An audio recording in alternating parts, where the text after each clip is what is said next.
श्री हरिनाम संकीर्तन की। श्रीपाद श्री गोपाल भट्ट गोस्वामी जी महाराज की। श्री श्री परात्पर गुरुदेव भगवान की।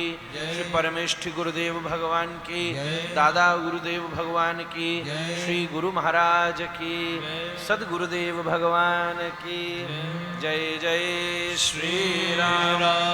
निताई गौर हरि गौर प्रेमानंदे हरि हरि। आज बड़ी श्रद्धा से गुरु पूर्णिमा के पर्व पर आए हुए सभी वैष्णवों का ये व्यासपीठ स्वागत करती है। आज तो व्यास ने इस पीठिका का उतार लिया है।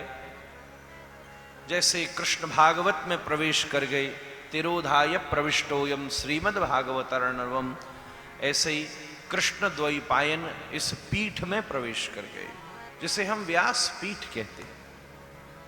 भगवान व्यास का आज मंगल प्रागट्य उत्सव, जिसको गुरु पूर्णिमा के रूप में सनातन जगत आज मनाता है, उस व्यास पीठ पर बैठने वाले आचार्य का गुरु रूप में पूजन करता है, जो कि जिस पर व्यास की कृपा हुई है वही शब्द ब्रह्म और पर ब्रह्म में निष्णात हो सकता है।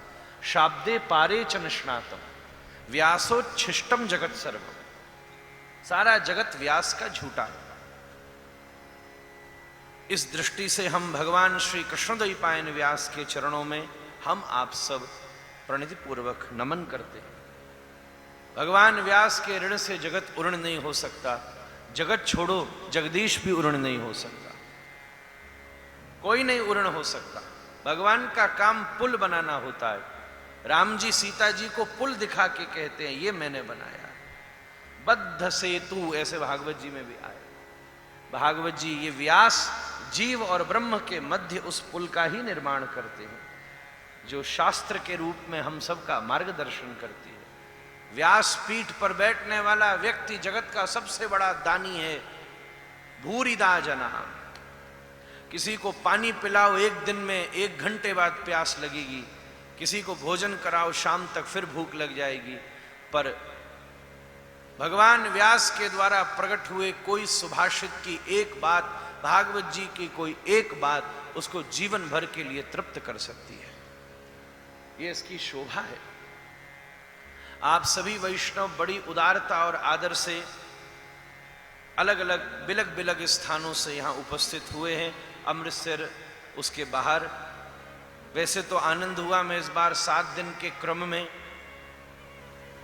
अलग अलग जगह गया, उससे सब वैष्णवों का दर्शन हुआ।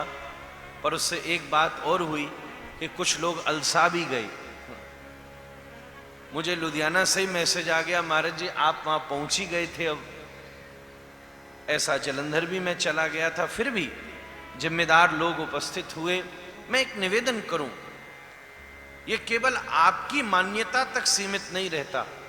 जो बात जिस रूप में परिणत होती है, अष्टमी के दिन पूनों का चंद्रमा नहीं पूजा जा सकता।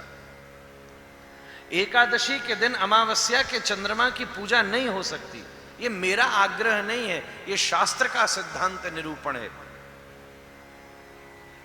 क्या ब्राह्मण से विवाह करना हो तो सबसे पहले मुहूर्त ही निकालते हैं। आजकल हमारे आसपास ये काम ही ज्यादा हो रहे हैं। सब पहले मुहूर्त ही निकालने में लग रहे हैं। जब तक मुहूर्त नहीं निकलेगा तब तक विषय मूर्त नहीं होगा। मुहूर्त ही मूर्तता तक ले जाता है। मूर्त मतलब मूर्तिमान हो जाना, प्रकट हो जाना। पहला कार्य ही किसी भी चीज में मुहूर्त होता है, समय होता है। ऐसे ही प्रकृति से लेकर परमेश्वर तक, साधुओं से लेकर संतों तक और महात्माओं से लेकर परमात्माओं तक, चंद्रमा से लेकर सूर्य तक, सबने एक निर्णय किया है कि गुरु पूजन का सर्वोत्तम स्वरूप इस पूर्णिमा के दिन ही होता है।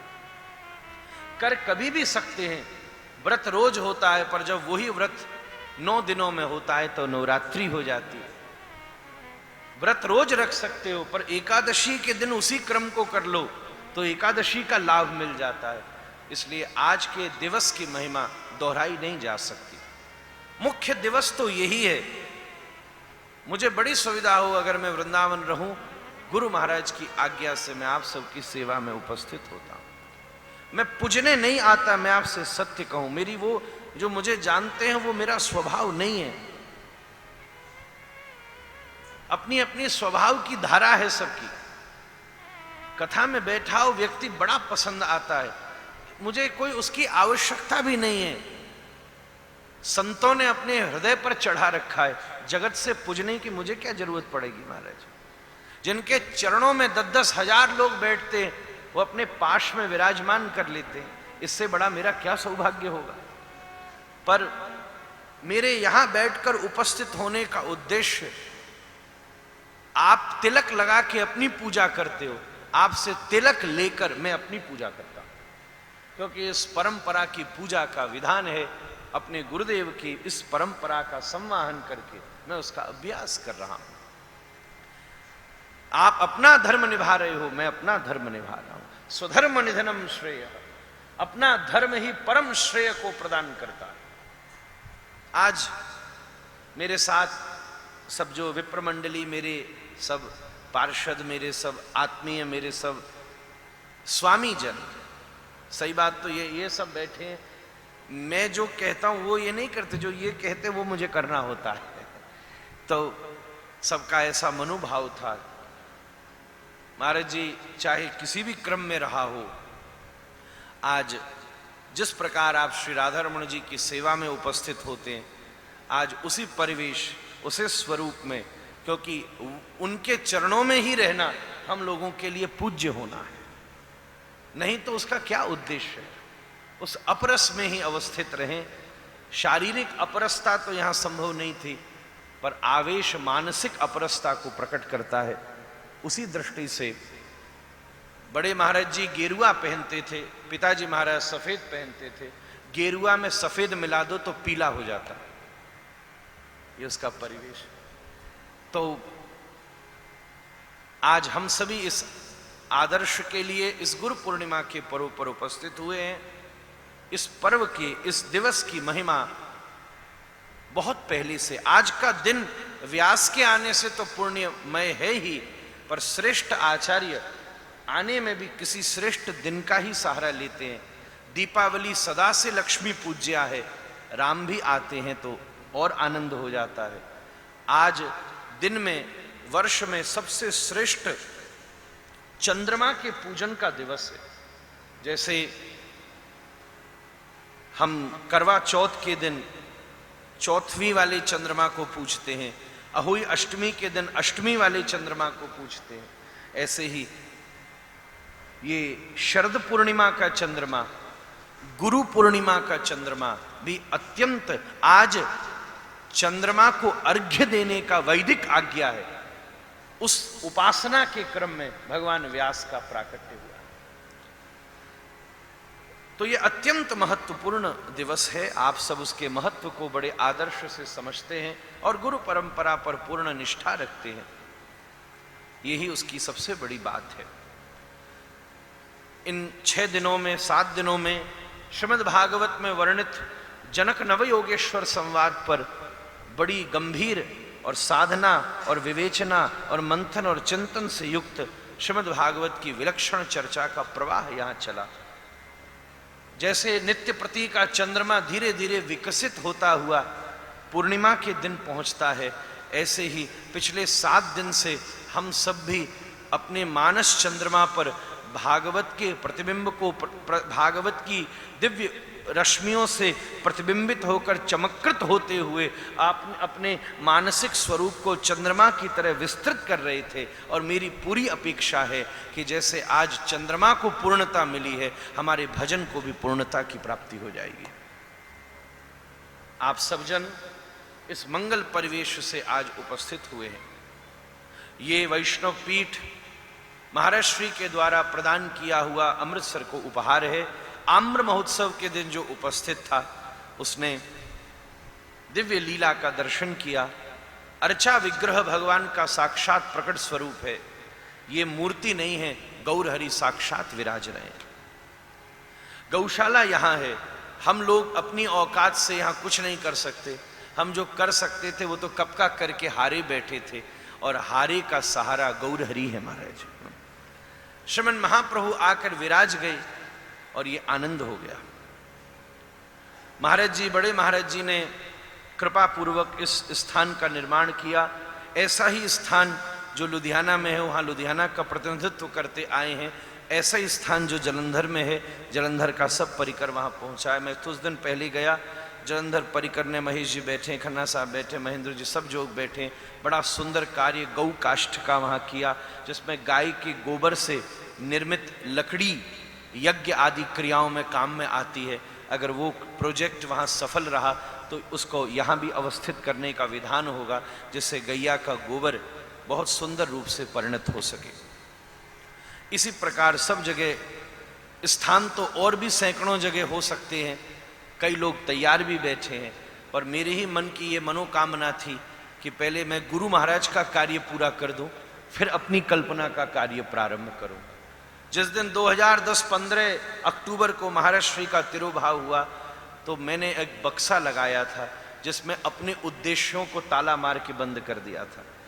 उस दिन के पश्चात परमाराध्य गुरुदेव की ही सन्मार्ग पर चलने का सदसंकल्प लेकर आगे बढ़ने का प्रयत्न किया है। आप सबका मनोकामना, आप सबका शुभाशीष, आप सबकी प्रार्थना से केवल एकमात्र इतना सा ही उद्देश्य है कि संपूर्ण विश्व के एक एक घर में एक ही पुकार हो, राधा रमण लाल की जय हो। इसमें सब बात आ जाती है, इसमें सब कुछ हो जाता है। इसमें हमारा अंदर का सब मिल जाता है, हमारे बाहर का सब मिल जाता है, हमारी बुद्धि को सब मिल जाता है, हमारे मन को सब मिल जाता है, हमारे शरीर को सब मिल जाता है, हमारी आत्मा को सब मिल जाता है, हमारे इस लोक को सब मिल जाता है, हमारे परलोक को भी सब मिल जाता है। आप सब इसी भाव से यहां समन्वित हैं। आज साक्षात श्री कृष्ण ही जगत गुरु हैं। गुरु तो कृष्ण ही हैं, और किसी प्रत्यक्ष रूप में गुरु का रहना उस कृष्ण की ही कृपा मूर्ति है। जैसे सूर्य अपने ही स्थान पर रहता है पर अपनी किरणों के द्वारा वस्तुओं का स्पर्श करता है। सूर्य न हो तो किरण नहीं होंगी, और किरण न हो तो सूर्य का पता नहीं चलेगा। कभी कभी जब मेघ मंडली आ जाती है तब सूर्य की उपस्थिति भी उसे अनुपस्थित रहने पर मजबूर कर देती है। घनघोर घटा छा जाए तो कभी कभी दिन में भी अंधेरे छा जाते हैं, पर सूर्य रहता है। रात में सूर्य अस्ताचल चले जाते हैं, दिन में सूर्य रहता है पर घटाएं ढक लेती हैं। हमारे जीवन में भी कभी कभी बड़ी घटाएं आ जाती हैं। जब हम किसी प्रत्यक्ष कृष्ण कृपा मूर्ति के चरणों में शरणागत नहीं होते। घटाओं पे आया हुआ सूर्य पृथ्वी पर न प्रकाश दे सकता है और न विकास दे सकता है, पर घटाओं से मुक्त सूर्य जगत को चमत्कृत कर सकता है और पुंडरीक को विकसित कर सकता है, कमल को खिला सकता है। यही उसका स्वरूप है। श्री कृष्ण सूर्य हैं, चक्षु सूर्य एवोदिता। सांख्य में भगवान कपिल कह रहे हैं भगवान सूर्य हैं, वही गायत्री मंत्र का स्वरूप है। भगवान श्री कृष्ण सूर्य हैं, और ये सब महज्जन संप्रदाय, संतजन, परंपराएं, इन माध्यमों से भगवान श्री कृष्ण ही अपनी किरणों से जीव का स्पर्श करते हैं, उसको प्रकाशित करते हैं, उसको परिपक्व करते हैं, उसको सिद्ध भी करते हैं। एक श्लोक बड़ा सफल है जो सार्वभौम स्मरणीय है, आचरणीय है और उच्चारणीय है, बड़ा प्रसिद्ध है। गुरुर्ब्रह्मा गुरुर्विष्णु गुरुर्देवो महेश्वर गुरुर्साक्षात् परब्रह्मा तस्मै श्री गुरुवे नमः। मुझे ये खोजना पड़ेगा कि ये श्लोक किसने बनाया है, इसका रेफरेंस अभी पता नहीं, खोजना हमारी सब आचार्य चरणों से, आप सबसे भी निवेदन है। ये नहीं मालूम कि है कहां का, पर शास्त्र में कहां का है ये तो नहीं पता, पर जगत में सब जगह का है। ये जगत में व्याप्त हुआ है, कोने कोने में, कोई किसी भी संप्रदाय का क्यों ना हो, पर इस श्लोक को उपासनीय मानता है। एकदम बोलते उसका भाव जुड़ जाता है, उसकी संकेत जुड़ जाता है। लिखा किसने? वो कोई महागुरु ही होगा। हालांकि मैं एक बार ये सोच रहा था, तब मन ने एक समाधान दिया कि गुरु वंदना का श्लोक तो स्वयं गोविंद ही लिखते हैं महाराज। अगर गोविंद की वंदना का श्लोक गुरु लिखते हैं तो गुरु की वंदना का श्लोक स्वयं गोविंद लिखते हैं। अगर भगवान के चरित्र को भक्त लिखते हैं तो भक्त के चरित्र को भगवान लिखते हैं महाराज। राम के चरित्र को तुलसी लिखते हैं तो तुलसी के चरित्र को राम जगत में स्थापित कर देते हैं। गुरु तीनों ही है, ब्रह्मा भी है, विष्णु भी है और महेश भी है। ब्रह्मा सृष्टि करते हैं और ब्रह्मा जी के 4 मुख होते हैं। गुरु के भी 4 सृजन क्रियाएं हैं। गुरु ब्रह्मा के रूप में 4 प्रकार से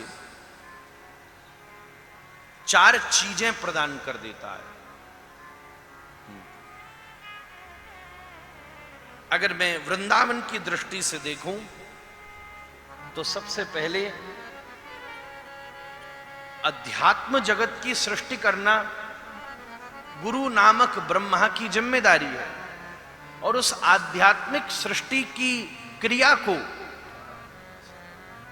गुरु 4 रूपों में संपन्न करता है, 4 चीजें देता है। सबसे पहले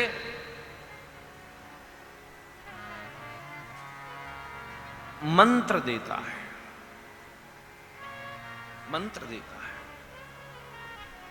जब गुरु मिल गया तो मंत्र पक्का हो गया। कोई किसी एक गुरु का है, उसका तब पता चलेगा जब उसका मंत्र भी अब एक हो। गुरु मंत्र देता है। मंत्र का निश्चय हो गया, अब जो उसने दिया वही महामंत्र है। वो चाहे जो और वो जैसा भी हो महाराज, वो बदल जाएगा। नारद अगर मरा भी दे दें तो वाल्मीकि ब्रह्म समान हो सकते हैं। वाल्मीकि भय ब्रह्म समान। नारद मंत्र देते हैं, गुरु सबसे पहले मंत्र देता है, मंत्रात्मक सृष्टि करता है आपके मन में। दूसरा, गुरु ग्रंथ देता है, मंत्र भी देता है और ग्रंथ भी देता है। नारद व्यास को मंत्र भी देते हैं, भागवत का ग्रंथ भी देते हैं। नारद वाल्मीकि को राम का मंत्र भी देते हैं और रामायण का ग्रंथ भी देते हैं। अगर अपने जीवन में अध्यात्म की सृष्टि करना चाहते हो तो पहले गुरु के चरणों में बैठकर मंत्र लिया, मंत्र मिल जाए फिर ग्रंथ लिया। कृष्ण इसलिए जगत गुरु हैं क्योंकि अर्जुन को मंत्र भी देते हैं और गीता जैसा अक्षुण्ण ग्रंथ भी देते हैं। पहले मंत्र स्थायी होता है, मंत्र जब स्थायी हो जाए फिर ग्रंथ स्थायी होता है। ग्रंथ जो आ गया वो पक्का ही रहेगा महाराज। महाप्रभु ने कहा तो मुरारी जीप पकड़ के बैठ गया। ऐसे लीला की परीक्षा ले रहे थे, तू राम नाम क्यों करता है, कृष्ण किया कर। तो अगले दिन मुरारी गुप्त मिलने नहीं आया। मुरारी कहां गया, मुरारी कहां गया? बोले आत्महत्या करने जा रहा है। क्या हुआ? बोले आपने कह दिया था कृष्ण नाम लेना।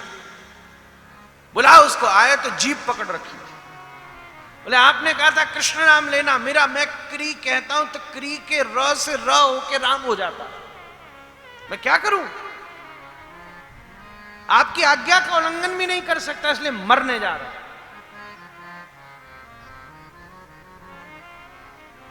महाप्रभु ने कृपा की, आज से तू राम नाम लेगा और कृष्ण नाम तुझे लेगा महाराज। तू मुरारी हो गया, तू कृष्ण नाम लेगा, कृष्ण नाम तुझे धारण करेगा।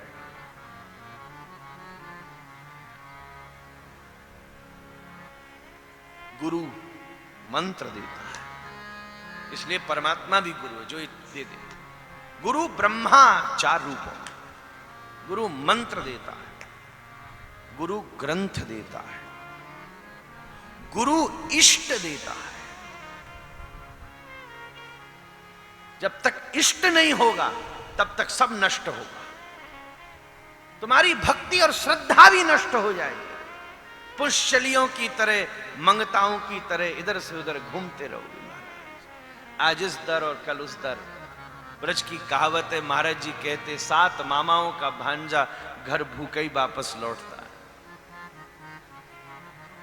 बड़े मामा जी के पास पहुंचे, मामी दौड़ी चाय पानी पिलाऊं, कहां कैसे? हाँ बस आपके पास आए, अब छोटे मामा के पास जाना है। उसने मामी को इशारा किया, रेंदे वहां जा रहा है वहीं खा लेगा। छोटी मामी के छोटे मामा के पास पहुंचे, मामी दौड़ी चाय बिस्कुट ले आऊं। हाँ कहां कैसे? बस बड़े मामा के पास से आया हूं, आपसे मिलने आया हूं। उसने इशारा किया, रेंदे वहां से आया, खा के ही आया होगा। 7 मामाओं का भांजा ऐसे घर भूखा लौटता। इष्ट पक्का हो। विपरीत परिस्थितियां देके राधा रमण जी चेक करते, ये पक्का है कि नहीं। बड़ी तुमने तैयारी करी। श्री कृष्ण और अर्जुन श्री कृष्ण अर्जुन दोनों आ रहे थे द्रुपद देश। द्रुपद देश स्वयंवर हो रहा था सिंह साहब, द्रुपद देश। और कृष्ण अर्जुन दोनों थे। द्रौपदी कृष्ण की सखा है, कृष्णा है, बचपन से सखी है, बड़ा लाड करती है। लाड क्या, प्रेम करती है। कमलों की माला लेकर खड़ी थी। कृष्ण अर्जुन दोनों आए। ठाकुर जी बोले, ये भी मैं ही हूं, इसे पहना दे। बोलेगा भगवान कह रहे हैं तो क्यों ना बात मानूं। द्रौपदी ने पहना दिया अर्जुन को माला। बस 5 पति होने के बाद भी द्रौपदी कौरवों से गिरी थी, मुरली वाले से विनती करी थी। हरि आकर के चीर बढ़ाए, हरि दौड़े चले बचाया उसी ने। तुम भी देखना, माला कृष्ण जैसे को डाल रहे हो कि कृष्ण को डाल रहे हो। जग जगन्नाथ जैसा लग सकता है। पूरी महाभारत का निर्णय महाभारत के युद्ध में नहीं निकला, उस दिन निकला जिस दिन दुर्योधन ने सेना चुन ली और अर्जुन ने पार्थ सारथी को चुन लिया। एक ने बहु चुना, एक ने एक चुना। एको हम बहुश्याम, एक ने हजारों जीरो चुन लिए और अर्जुन ने केवल एक चुना। हजारों जीरो बिना एक के जीरो, और खाली एक जीरो को औकात देता है महाराज, औकात देता है, इष्ट देता है, समय नहीं, मंत्र देता है, ग्रंथ देता है, इष्ट देता है, और चौथी बात धाम देता है महाराज। मंत्र नाम भी है, धाम देता है। कभी भी पूछो तो हमारे यहां का बंदा तो एक ही बात कहेगा, ओ मन चल वृंदावन चलिए, मन चल वृंदावन चलिए, जिथे रहंदे ने श्यावल श्याम, जिथे रहंदे ने श्यावल श्याम, जिथे रहंदे न बेपरवाह, जिथे रहंदे ने बेपरवाह, मन चल वृंदावन चलिए, मन चल वृंदावन चलिए, ओ मन चल वृंदावन चलिए, मन चल वृंदावन चलिए। मंत्र, ग्रंथ, इष्ट और धाम, ये चार चीज, इन चार चतुरानन से गुरुर ब्रह्मा, गुरु ब्रह्मा, गुरुर विष्णु, विष्णु लेटे रहते हैं, लक्ष्मी चरण दबाती रहती है। लक्ष्मी जिसके अधीन हो वो गुरु है, जो लक्ष्मी के अधीन नहीं हो वो गुरु नहीं है महाराज। विष्णु का काम संचालन है और संचालन के लिए विष्णु चार हाथ लेते हैं। ब्रह्मा चार मुख वाले हैं, विष्णु चार हाथ वाले, चतुर्भुजम शांताकारं भुजगशयनं पद्मनाभं विश्वाधारं गगन सदृशं मेघवर्णं शुभांगं लक्ष्मीकांतं कमलनयनं योगी वृद्ध्यानगम्यं वंदे विष्णुं भवभयहरं सर्वलोकैकनाथं। आगो जी माया चतुर्भुजम शंख गदायुधारयुधम, चार हाथ। गुरु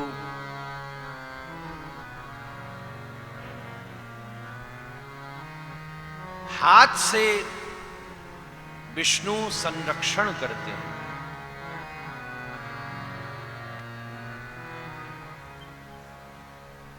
गुरु भी चार चीजों से आध्यात्मिक जगत का संरक्षण करते हैं। पहला हाथ है आशीर्वाद महाराज। कोई माने या न माने पर दम उसमें भी बहुत होती है महाराज। और हम किसी संत के पास लेने क्या जाते, आशीर्वाद महाराज। और एक बात कहूं, आशीर्वाद पूजा से नहीं मिलता, आशीर्वाद सेवा से मिलता है। पूजा करके कोई आशीर्वाद नहीं दे सकता, भगवान भी नहीं देगा। पूजा से वरदान मिल सकता है, सेवा से आशीर्वाद मिल सकता है। वरदान विफल हो सकता है, हिरण्यकश्यपु से लेकर रावण तक का हुआ है, पर आशीर्वाद सफल हो सकता है।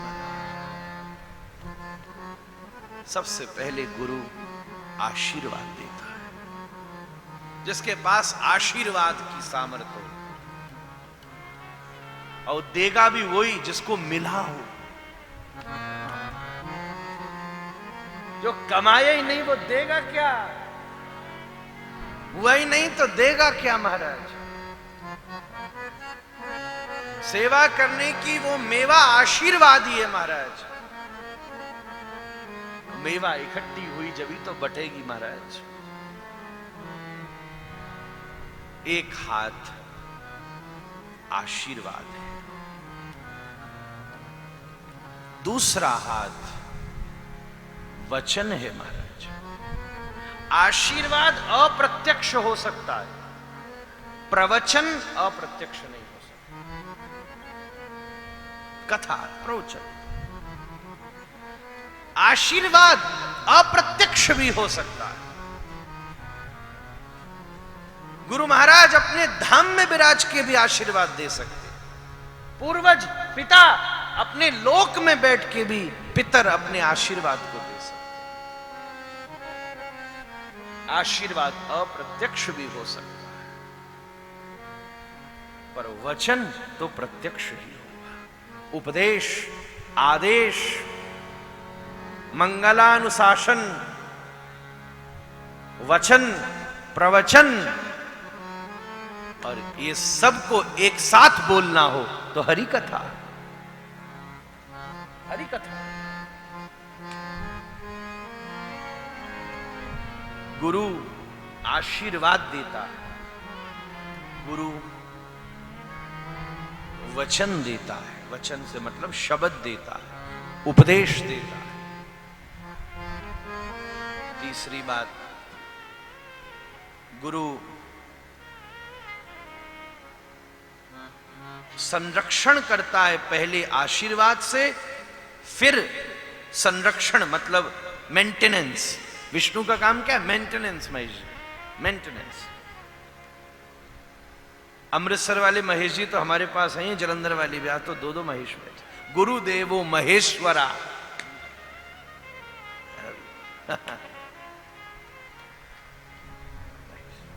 गुरु जी कह रहे मैं भी बस जल्दी से कर दे। तो मेंटेनेंस पहले आशीर्वाद से होती है। कई बार आशीर्वाद बन जाता है, कुछ न बने तो सदगुरु का आशीर्वाद बन जाता है। कई बार गुरु का वचन बन जाता है। महाराज, अरे हमने वहां ऐसी कथा सुनी जिससे हम उस फलानी जगह आश्रित हो गए। बात समझिए, कथा। तीसरी चीज, गुरु संरक्षण करता है भजन से। महाराज, जिसका भजन प्रबल है वो आपका मेंटेनेंस, आपके आध्यात्मिक जगत का संरक्षण कर सकता है। वचन से, भजन से, आशीर्वचन से। आशीर्वाद, प्रवचन और भजन, ये तीनों अलग अलग चीजें, तीनों अलग अलग चीजें। जो प्राप्त न हो उसे देने की ताकत देना, उसे प्राप्त करने की ताकत देना आशीर्वाद है। आशीर्वाद दिया। बड़ी बड़ी जगह भागवत में ये विषय आता है। किसी को आशीर्वाद दिया, विवाह हो गया, पुत्रवान भव। किसी को आशीर्वाद दिया, लक्ष्मीवान भव। और तो कोई कोई है कृष्णदास भव। ये उपनिषद ने आशीर्वाद दिया। गुरु महाराज कहते अभ्युदयवान भव, निश्रेयसवान भव। ये उपनिषद के आशीर्वाद। अयोग्यता को योग्य बनाने की प्रार्थना, ये आशीर्वाद है। जो नहीं है उसे पाने की प्रार्थना करना आशीर्वाद। उस पाने की का मार्गदर्शन करना कथा है। पाया कैसे जाएगा उसका रास्ता दिखाना कथा है। और उसे पाने की ताकत देना भजन है। ध्यान से सुनिएगा, समझ नहीं आया तो 10 बार बाद में सुनिएगा। पर मैं आज एक आध दिन नहीं 30-35 वर्ष का जूस निकाल के दे रहा हूं महाराज, ऐसे ही नहीं।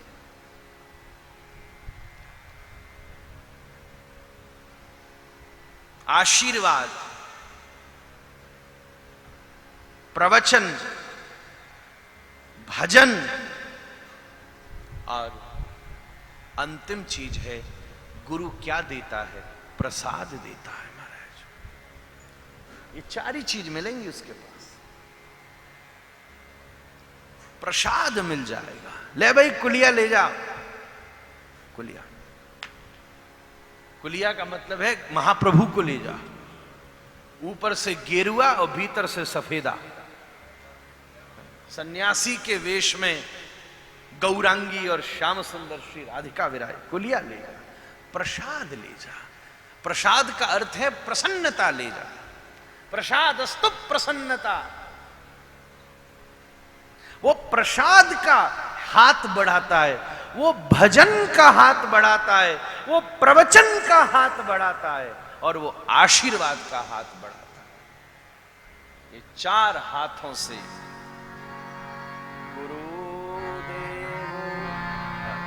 महेश, गुरु विष्णु और अब गुरु ब्रह्मा गुरु विष्णु। चार मुंह से ब्रह्मा और चार हाथों से विष्णु। गुरुर्देवो महेश्वरा।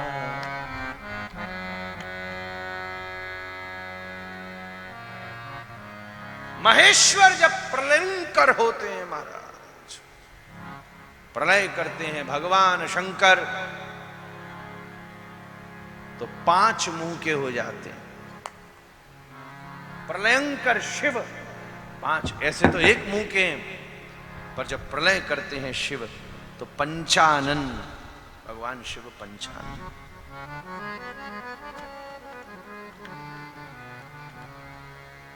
पांच प्रलय गुरु तुम्हारे जीवन में करता है। सबसे पहले विकारों की प्रलय करता है।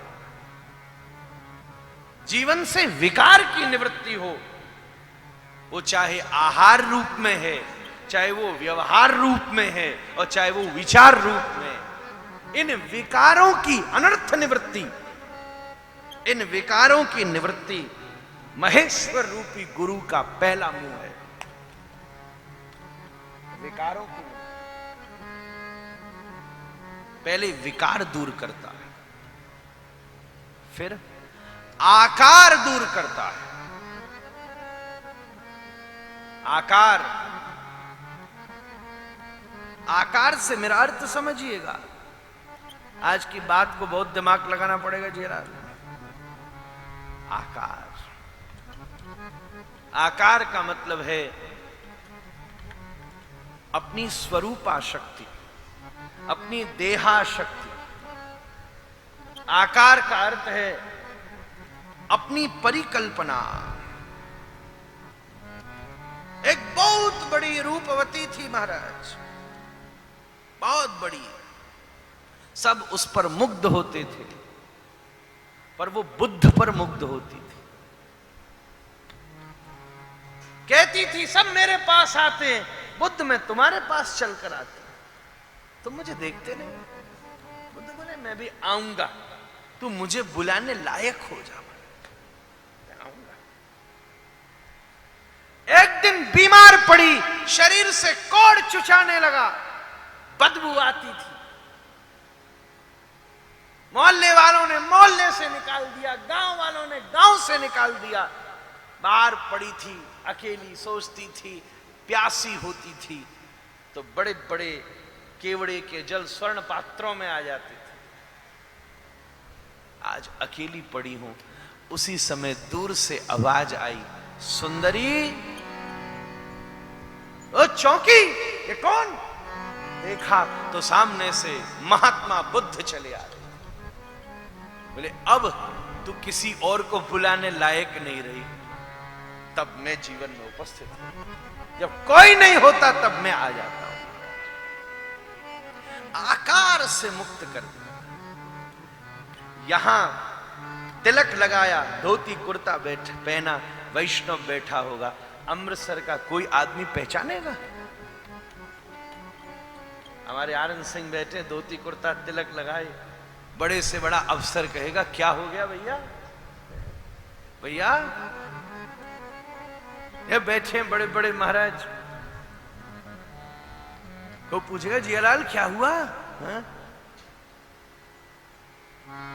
लक्कड़दा की होया? है कि कीता तुसी लक्कड़ दा की होया। इसको कहते हैं आकार से निवृत्ति।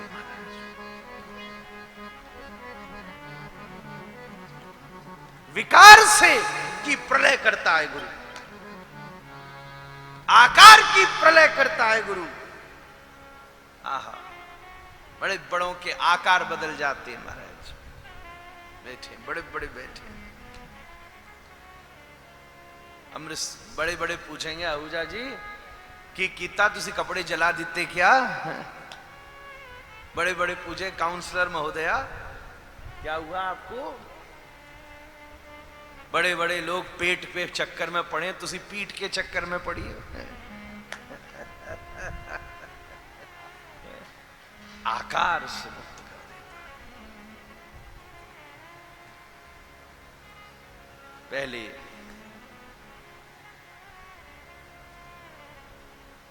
विकार, फिर आकार। गुरु प्रकार से मुक्त कर देता। रवि जी प्रकार से सारे प्रकार समाज के समाप्त हो गए गुरु के शरण में। कोई 10,000 करोड़ का होगा और कोई 10 रुपए का होगा। ना हम वर्णी न च नरपति ना वैश्यो न शूद्रो ना हम वर्णी, ना वर्ण बचा ना आश्रम बचा। ये सारे प्रकार मिट गए। न पंजाबी बचा, न हरियाणवी बचा, न मध्य प्रदेशी बचा, न नेपाली बचा। जीवेर स्वरूपे होए नित्य कृष्णदास।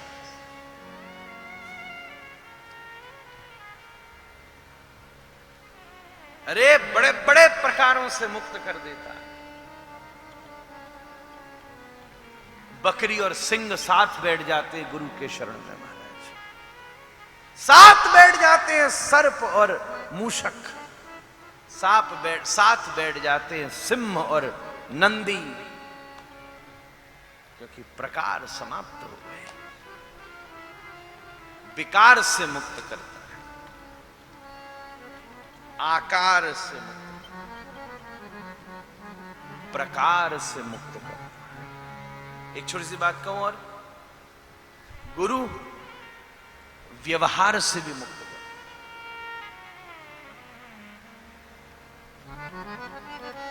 मुक्त कर देते हैं।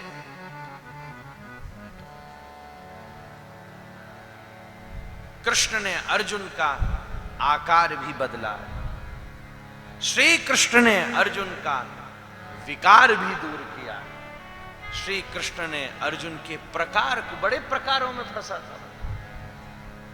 ये मेरा, ये उसका, ये गुरु खड़ा, ये खड़ा, ये स्याला संबंध नस्तथा। और व्यवहार से भी मुक्त करता। सर्वधर्मान परित्यज्य, धर्मान संसार की व्यवहारान बहुवचनात्मक है। व्यवहार से सारे व्यवहार, ये बड़े का व्यवहार, ये छोटे का व्यवहार, ये वृद्ध का व्यवहार, ये स्त्री का व्यवहार, ये पुरुष का व्यवहार। जब मैं दीक्षा दे रहा था, कोई बच्चे बैठे थे, कोई बूढ़े बैठे थे, कोई छोटे बैठे थे, कोई बड़े बैठे थे, पर सब व्यवहार समाप्त था। धीरे धीरे गुरु तुम्हारे जीवन में व्यवहार की प्रलय कर देगा महाराज। फिर नहीं बैठा जाएगा, प्रलय कर देगा। उसका वो शिवत्व तुम्हारे भीतर व्यवहार की प्रलय कर। नीरज मुझसे कह रहे थे उस दिन, महाराज मैं तो शहर में रहता बचपन से, हजारों दसियों रोज every day dinner was out. 5-7 साल से ये हुआ है, सबरे व्यवहार छूट गए। आज हम सुभाष जी को भी बहुत स्मरण कर रहे हैं, पर मुझे बड़ा आनंद है क्योंकि वो व्यवहार छोड़े वृंदावन बैठे हैं। प्रलय लिया, व्यवहार छोड़ा। आकार छुड़ा देता है, विकार छुड़ा देता है, प्रकार छुड़ा देता है, व्यवहार छुड़ा देता है, और अंतिम अधिकारी बात कह रहा हूं, संस्कार से भी मुक्त कर देता है। अब कोई संस्कार, बड़े बड़े संस्कार, गुरु जीव को उसके लौकिक संस्कार से भी मुक्त कर देता है, उसके व्यवहारिक संस्कार से भी मुक्त कर देता है। और जब ये पांचों चीज मुक्त हो जाएं, तब वो संसार से भी मुक्त हो जाता है। पांच चीज संसार है, और क्या है किन लो?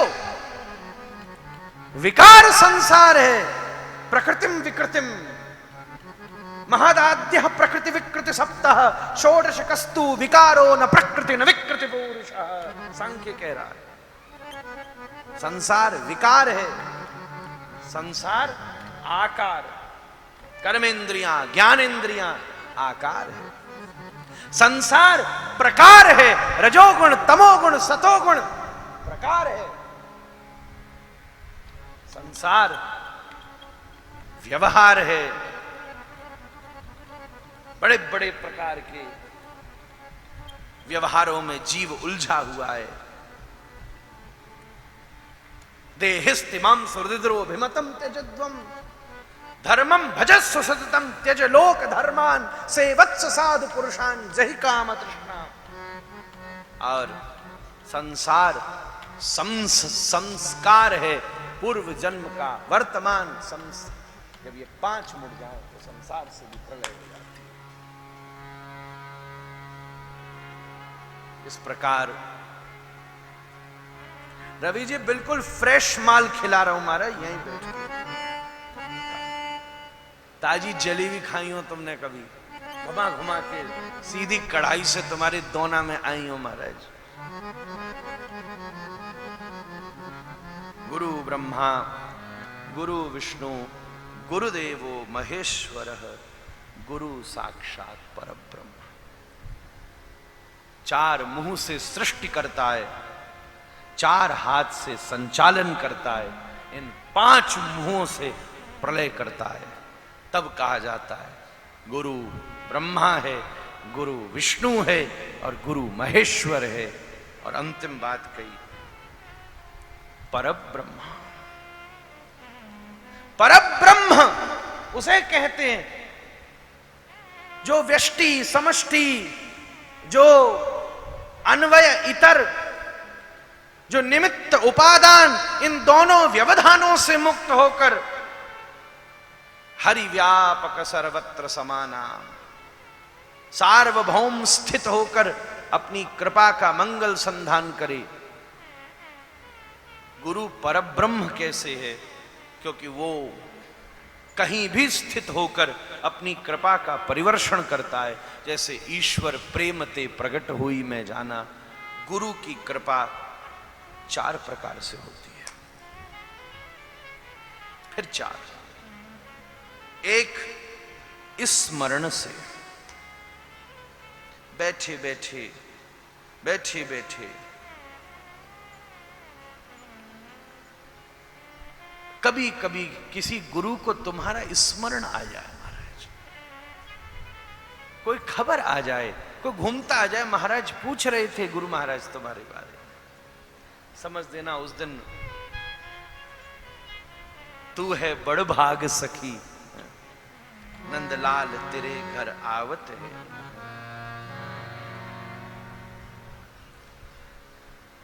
ये वृत्ति सिंह साहब कछुआ की होती है। कछुआ रेत में अंडा देता है और समुद्र के पानी में रहता है, और वहीं बैठे बैठे बैठे बैठे उस अंडे का स्मरण करता है, अंडा पक जाता है। ये कछुआ की सृष्टि है, एक प्रकार का कछुआ। गुरु कृपा कछुआ की तरह, और कछुआ भी तो खींच लेता है इंद्रिय, आता है संसार रूपी रेत में और रहता है परमानंद रूपी समुद्र में।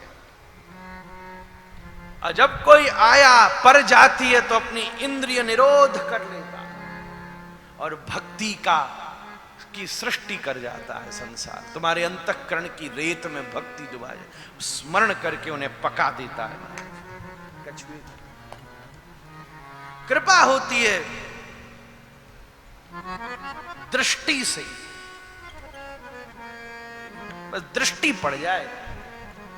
हमारे गुरु महाराज आपकी दृष्टि पड़ जाए, बस कृपा होती है दृष्टि से। जैसे मछली समुद्र में अंडे देती है पर थोड़ी थोड़ी देर में उन्हें देखती रहती है, ये मछली का स्वभाव है, देखना। तो केवल देख देख के देखने मात्र से अंडा पक जाता है। दृष्टि से ही दीक्षा हो जाती है, और दीक्षा तो दृष्टि ही है हमारा। इसलिए मैं कहता हूं दृष्टि में रहो। जन्माष्टमी के चंद्रमा मत हो जाना महाराज। तीसरी कृपा होती है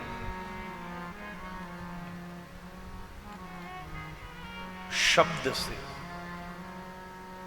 शब्द से कुछ कह दे, कुछ बोल दे महाराज, कुछ बता दे महाराज।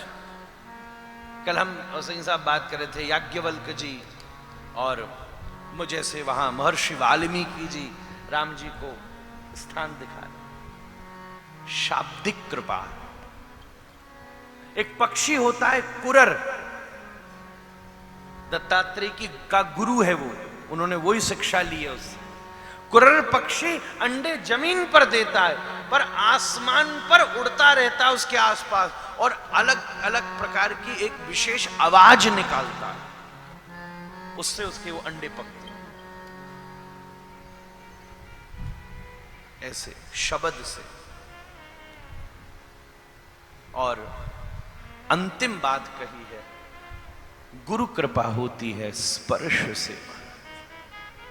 स्पर्श से अपने अपने सदगुरु के पास जीव जाता है। हमारी महाराज माला छू दो, नहीं बस नहीं धर दो हाथ। स्पर्श से, जैसे मयूरी अंडे देकर उस पर बैठी रहती है महाराज, उसे छू ही रखती है, बस उसको बार बार स्पर्श करती है। केवल स्पर्श मात्र से उसके अंडे बड़े आनंद से पक जाते हैं। गुरु का स्पर्श ही उसको पका देता है। ये सारी व्यवस्था है गुरु ग्रह पण, गुरु ग्रह गए। हम जरा सुर में बिगड़ जाते हैं। गुरु ग्रह गए पढ़न रघुरा, गुरु ग्रह गए पढ़न रघुराई। गुरु ग्रह गए पढ़न रघुराई। गुरु ग्रह गए पढ़न रघुराई। अलप काल विद्या सब आई। अल्प काल विद्या सब आई। अलप काल विद्या सब आई। अल्प काल विद्या सब आई। गुरु ब्रह्मा गुरु विष्णु गुरुर्देवो महेश्वर, गुरुर साक्षात परब्रह्म। इसलिए तस्मै श्री गुरुवे नमः। बस महाप्रभु से ये प्रार्थना है, आपके जीवन में गुरु नामक ब्रह्मा की ये सृष्टि घटे, आपके जीवन में गुरु नामक विष्णु का ये पालन मिले, और आपके जीवन में गुरु रूपी महेश्वर की ये प्रलय हो जाए और गुरु रूपी परब्रह्म की कृपा दृष्टि स्मरण शब्द दृष्टि और स्पर्श से जीवन में संघातित होती रहे। इसी मंगलमयी प्रार्थना से गुरु पूर्णिमा के पर्व पर आपके लिए मंगल अनुशासन निवेदित करता हूं। मंगलम भगवान विष्णु मंगलम गरुड़ध्वज मंगलम पुंडरीकाक्षो मंगलायस्तनो हरि। श्री गुरु भगवान आचार्य परंपरा के चरणों में कोटि कोटि वंदन प्रणाम निवेदित करता हूं। आप सब अलग अलग जगह अपनी अपनी सेवा पर संलग्न हैं। सेवा के अलावा कोई उपाय नहीं है। आप जहां जिस शहर में हैं वहां उस शहर में इस परंपरा के अनुकूल कोई न कोई एक सेवा व्यवस्था का प्रारंभ करें, जिससे इस विशेष विषय का विस्तार हो सके, क्योंकि ये विशुद्ध प्रेम की प्रणाली है। यही यहाँ की सबसे बड़ी सेवा है।